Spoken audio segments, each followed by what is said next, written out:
গতকালকে রাত্রে থেকে এখন পর্যন্ত বাংলাদেশে এবং বাংলাদেশের বাইরে যারা বাংলা ভাষাভাষী আছেন, তারা সবাই একটি নিউজ নিয়ে খুব কৌতূহলের মধ্যে আছেন।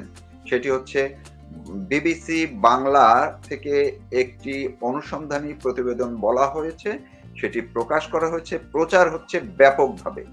বিশেষ করে বর্তমান অন্তর্বর্তীকালীন সরকারে যারা আছেন কিংবা তার অনুসারী, তারা এটি ফলো করে যে যেভাবে পারছেন প্রচার করছেন। এই বিবিসি বাংলার প্রতিবেদনটিকে কিভাবে দেখছেন যুক্তরাষ্ট্রের সাংবাদিক দস্তগীর জাহাঙ্গীর? আমি আপনার কাছে এই বিশ্লেষণটা শুনতে চাই। আপনি কিভাবে শুরু করবেন? তৌফিক মারুফ, আপনাকে অসংখ্য ধন্যবাদ আমাকে আবারও আমন্ত্রণ জানানোর জন্য, যাতে করে কিছু কথা আবার আপনার শ্রোতা মণ্ডলীর সামনে তুলে ধরতে পারি। আমরা বিশ্বব্যাপী যে প্রপাগান্ডার মতন করে যে বিষয়গুলো চলছে বাংলাদেশে, প্রথমে যে কথাটা বলা সকলের জন্য প্রয়োজন সেটা হলো যে বাংলাদেশে গত বছর মেটিকুলাসলি ডিজাইন করে ক্ষমতার পর পরিবর্তন করা হলো। যদিও এটা তারা কেউ স্বীকার তখন করেনি যে এটা ক্ষমতার পরিবর্তনের জন্য। এখন সেই ক্ষমতাকে টিকিয়ে রাখতে এবং তাদের অনেকটাই বলবো যে পিঠ বাঁচানোর জন্য তারা অনেক সব চতুর্দিক দিয়েই কাজ করার চেষ্টা করছে। প্রথমত তারা ভুলে যাচ্ছে যে তারা অনির্বাচিত সরকার, অসাংবিধানিক সরকার। এই দুইটা বিষয়কে কভার আপ করতে হলে যে কাজটা ভবিষ্যতে করতে হবে, যে নির্বাচিত সরকার বাংলাদেশে আসবে, যখন পার্লামেন্ট বসবে, সেই পার্লামেন্টে এই সরকারের দ্বারা যে কোনো কাজ যা কিছু ঘটেছে এবং তাদের ক্ষমতায় আরোহণ সমস্ত কিছুকে আইনগত ভিত্তি দিতে হবে, মানে আইন পাশ করাতে হবে। না হলে ভবিষ্যতের যে কোনো সরকার তাদেরকে বাংলাদেশের ক্ষমতা অসাংবিধানিক ভাবে পিছনের দরজা দিয়ে দখল করার জন্য এমনকি মৃত্যুদণ্ড দিতে পারে প্রত্যেকের তার যারা এর সাথে যুক্ত। অতএব এই যে আইনি ধাপ, এই ধাপগুলো তারা কিন্তু জানে যে তারা অনেকটাই, যেহেতু আন্তর্জাতিক ভাবে তাদেরকে বসানো হয়েছে, যেটা ইতিমধ্যে প্রমাণ, এটার আর কোনো রাগ ঢাক নেই।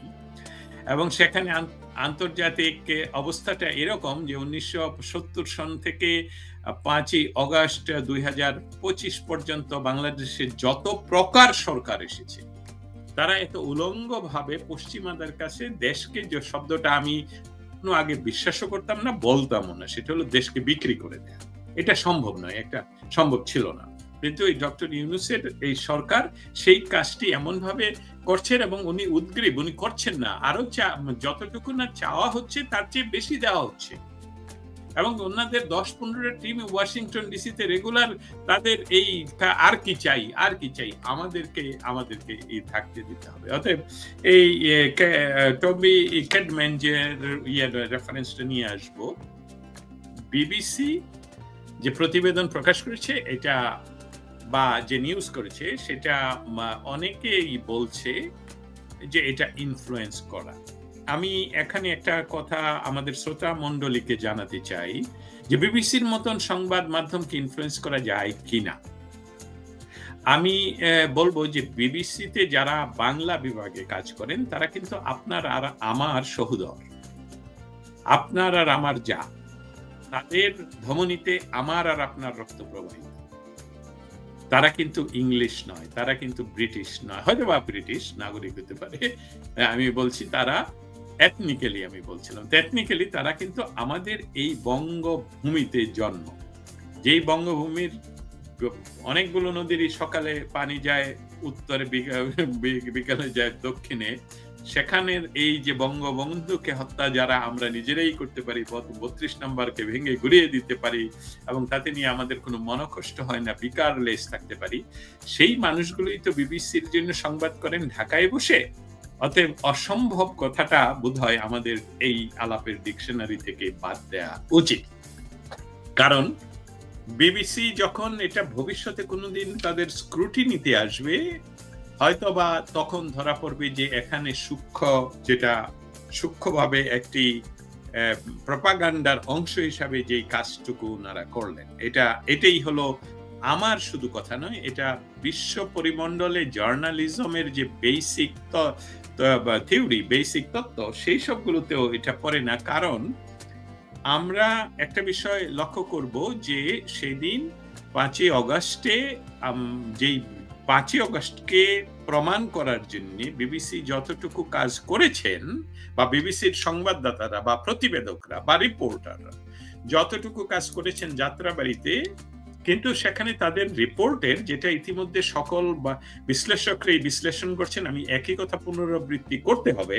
এর কারণটা হলো যে সেখানে ওনারা করেছেন, ভিকটিম করেছেন মানুষকে যারা পুলিশের গুলিতে নিহত হয়েছে, কিন্তু ওনারা ওইখানে আনেননি যে সেখানে শত শত মানুষ যারা মব সৃষ্টি করে পুলিশ স্টেশন আক্রমণ করে তাদেরকে গুড়িয়ে পুড়িয়ে হত্যা করেছে, এবং সেখান থেকে অদৃশ্য ইশারায় তাদেরকে রক্ষা করার যে সামনে যে ছিল, মিলিটারি ছিল, তারা সরে যায়। তারা সরে গেলে কিন্তু মানুষ সরে যায়নি। মানুষকে এখানে তৈরি করা হয়েছে ইন্টেন্সিভলি, যে এখান থেকে মানুষ, যেমন মিরপুরের ঘটনার 4 তারিখের রাতের এবং 5 তারিখের সকালের মিরপুরে কিন্তু পুলিশের উপরে বাংলাদেশ আর্মি গুলি করে, এবং সেটার ভিডিও আমাদের কাছে আছে। অতএব এইখানে এই যে অবস্থাটা, সেই অবস্থাটার যে প্রতিবেদন তৈরি করতে হলে আমরা না হয় ছোটখাটো জার্নালিস্ট, আমাদের না হয় রিসোর্স নাই, বিবিসির তো রিসোর্স আছে, এবং তারা তো সেখানে কতগুলো পুলিশ মরেছে, কিভাবে মরেছে সেটাও প্রতিবেদনে থাকা উচিত ছিল, এবং কি কারণে সেখান থেকে আর্মি চলে গেল সেটা অবশ্যই আর্মি থেকে তাদের নেওয়া উচিত ছিল, যে আপনারা সেদিন হঠাৎ করে চলে গেলেন কেন। এটার সাংবাদিকতার বেসিক, যে সবগুলো বিষয় দিতে হবে। তারপরে পুলিশ কেন গুলি করতে বাধ্য হলো? আমার কাছে শত শত স্লট এবং ভিডিও আছে 4 এবং 5, 6, 7 অগস্টের, এই স্পেশালি এই যাত্রাবাড়িতে, কারণ এটা তো মেটিকুলাসলি ডিজাইন, এবং আমি মনে করি না, আমি এটা প্রমাণিত যে মেটিকুলাসলি ডিজাইনের এক পুরা ক্যাম্পেইন করার সেন্ট্রাল শুধু বাংলাদেশে ছিল না, সেটা পৃথিবীর বিভিন্ন জায়গায় বিভিন্ন এক্সপার্টরা, আইটি এক্সপার্টরা, এমনকি বিভিন্ন টেকনোলজিকে সুপার এক্সপার্টরা একসাথে কাজ করেছেন, এবং তাদের সেক্টর ওয়াইজ ভাগ করা ছিল কে কোন ক্যাম্পেইনটা পরিচালনা করবে। এবং সেখানে একটা বিরাট ক্যাম্পেইন চলছিল, যে ভিডিওগুলো কোনো একদিন হয়তোবা আমাদের দ্য ভয়েস অথবা কোনো আপনার কোনো এক মাধ্যমে আমরা সম্প্রচার করব, যে সেখানে কিন্তু ওই 2 দিন সমানে ফেসবুক, সোশ্যাল মিডিয়ায় কোত্থেকে জানি সমানে প্রচার হচ্ছে ওই ভিডিও দেখে, যে পুলিশ উপরে গুলি করে, তার নিজেদের মধ্যে কর্ডন তৈরি করে পুলিশ উপরে গুলি ছুটতে ছুটতে তারা একদিকে যাচ্ছে রাস্তা দিয়ে, আর চতুর্দিক থেকে গুলি হচ্ছে তাদের উপরে, আর সেখানের ভয়েসে বলা হচ্ছে যে এই যে যাচ্ছে ওরা সকলে হলো র এজেন্ট ঢুকে গেছে, ওদেরকে হত্যা করতে হবে, ওদেরকে প্রতিহত করতে হবে। এই ভিডিওগুলো আমার কাছে আছে।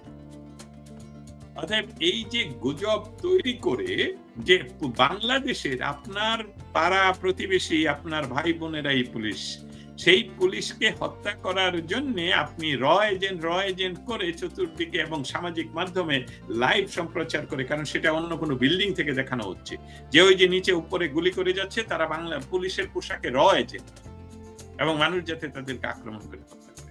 অতএব এইটা আমার ধারণায় অন্যান্য অ্যানালাইসিস যারা করছেন তাদের মধ্যে, যে এটা খুব সূক্ষ্মভাবে বাংলাদেশের মানে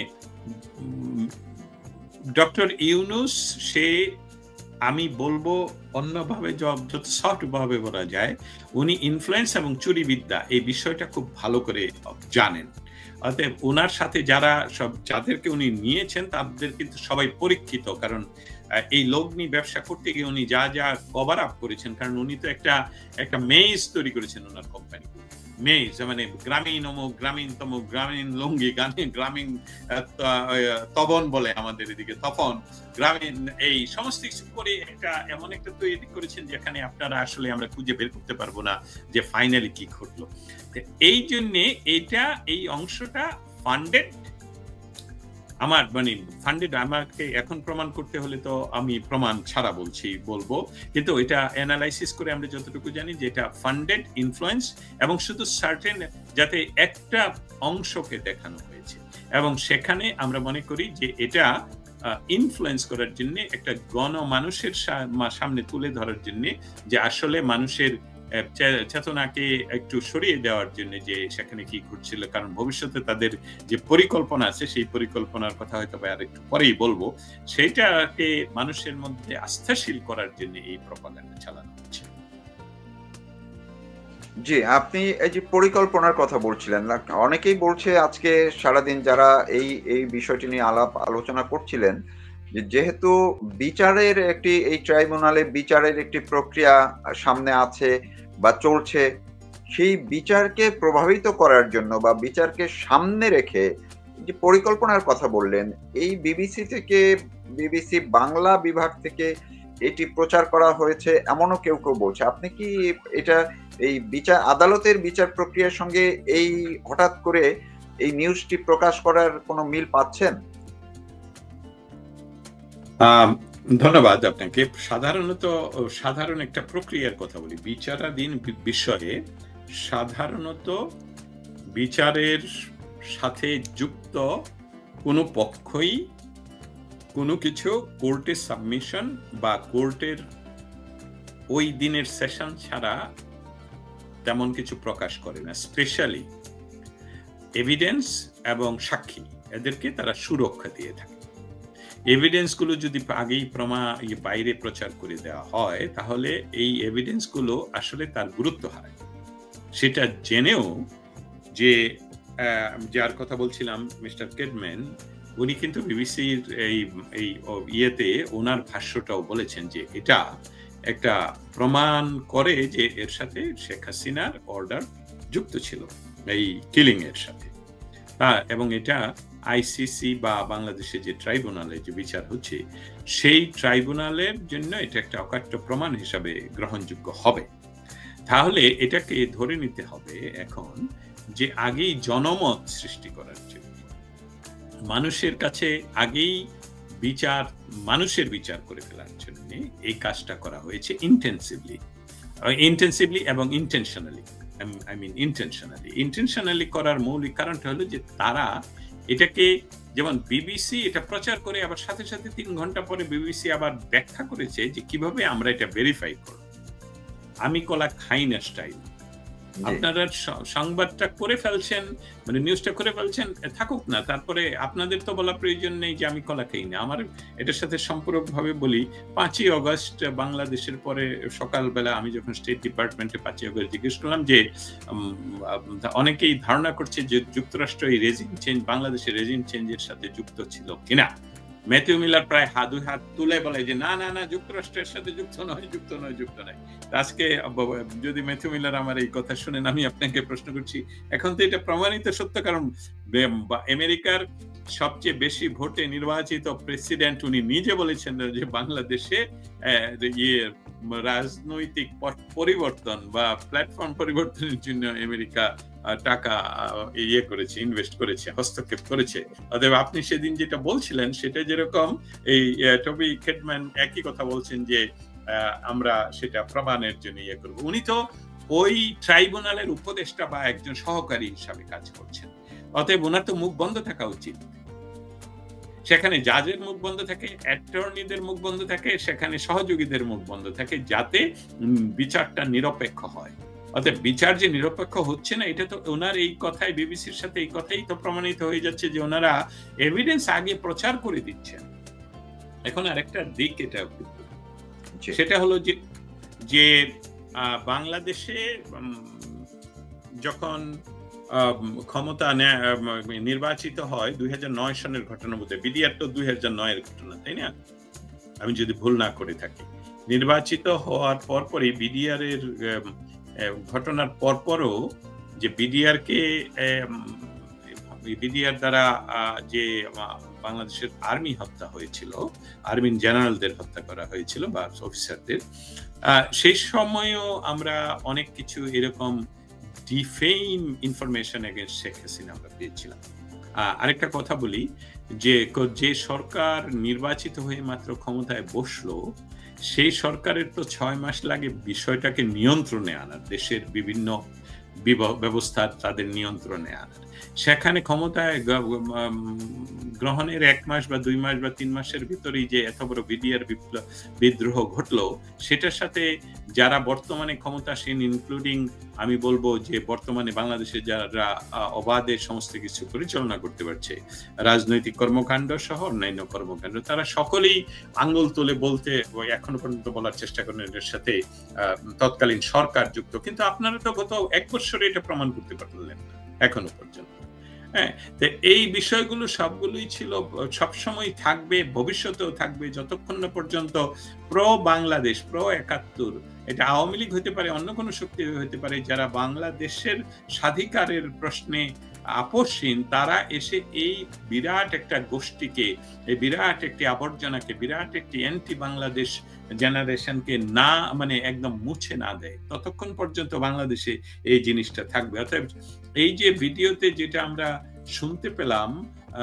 শুনতে পেলাম অর্থ অস্পষ্ট শুনতে পেলাম, সে যে অর্ডার দেওয়া হচ্ছে, এটার অনেকগুলো বিশ্লেষণ, আইনের বিশ্লেষণ আছে, কোর্টের বিশ্লেষণ আছে, ফরেন্সিক বিশ্লেষণ আছে। আমি সাংবাদিক হিসেবে বিশ্লেষণ করতে হলে এই ভিডিওর শুরু কোথায়, কনভারসেশনের শেষ হলো কোথায়, এটা না জানলে আমি শুধু কাট পিস শুনে তো এটা কোথাকার এটা আমি বলতে পারবো না। কারণ এজ এ এক্সিকিউটিভ প্রধান উনি কোন সময়ে, কারণ উনি ক্ষমতায় ছিলেন একটানে 16 বছর, আর এর আগে ছিলেন 5 বছর। ওনার কত ভিডিও রেকর্ড হইতে পারে। হ্যাঁ, কণ্ঠটা যদি কেউ বিবিসি যদি বলে থাকে ইয়েস এটা ওনার কণ্ঠ, বিবিসি এটাও প্রমাণ করা উচিত যে এই টেলিফোন থেকে এই সময়ে এই মুহূর্তে এই তারিখে এই দেখেন segment recorded by this and এই হলো প্রমাণ। এছাড়া তো হবে না। এটা তো হয়ে গেল যে অজানা অপরিচিত একটা ফেসবুকের বা সামাজিক মাধ্যমে যে এই যে ভিডিওর একটা অংশ কাট করে প্রচার করে দেওয়া হলো আর কি, এই ধরনের। অতএব এটা যদি শেখ হাসিনার ভয়েস হয়ে থাকে, এটা কি সেই দিনের অর্ডার? আরো একটা বিষয় বলি, এটা ছিল সাংবাদিকদের মতন কথা বলা। এখন আইনজীবীদের মতন যদি কথা বলতে হয়, তাহলে কথা হতে হবে যে এটা যে এই বাংলা পৃথিবীর সমস্ত দেশের রাষ্ট্রীয় ক্ষমতার সমস্ত কিছু থাকে হলো এক্সিকিউটিভ প্রধানের কাছে, যেমন আমেরিকার ট্রাম্পের কাছে। আমেরিকার ট্রাম্প তো নিজে অর্ডার দিতে হয় যে অমুক জায়গায় বোমাটা মারো, সেই বোমাটাই তো সেখানে জানে যে অনেক হতাহত হতে পারে। অতএব that is the system, that is the legal system. এখন পুলিশকে যদি কেউ অর্ডার দেয় কোনো শান্তি শৃঙ্খলা রক্ষা করার জন্য, সেটা অবশ্যই কোনো আইন বিরোধী কারণে, কারণ এক্সিকিউটিভ পাওয়ারটাই ওইরকম, সেখানে এটা হলো সাদা কালো। অতএব যে বিশৃঙ্খলাকে রক্ষা করতে হলে, আমার যেটা ধারণা, এটা আমি আপনার হয়তো বা একই ধারণা বা অন্য কারো অনেকের সাথে একই ধারণা। আপনারা জানেন যে পলি আর্টিজানের ঘটনাটা তারা কিন্তু অস্ত্র ছাড়ছিল না যারা আক্রমণ করেছে, মানে জঙ্গিরা। অতএব সেই জঙ্গিদেরকে তো এই লিকুইড করতে হবে, না হলে তো জানমালের ক্ষতি হচ্ছে। এটা তখন আর এটা মানুষ আর মানুষকে এটা না, তখন হলো আইন এবং মানুষের শান্তি ফিরিয়ে আনা। অতএব সেখানের এটা কি সেই দিনের অর্ডার হতে পারে না? যদি এটা অর্ডার হয়ে থাকে, এটা একটা। অতএব বিবিসি এই সার্বিক বিবিসির মতন একটা, আমার একটা সৌভাগ্য যে আজকে বিবিসি কে নিয়ে আমি সমালোচনা করতে পারি, যেটার গ্রাউন্ড আছে।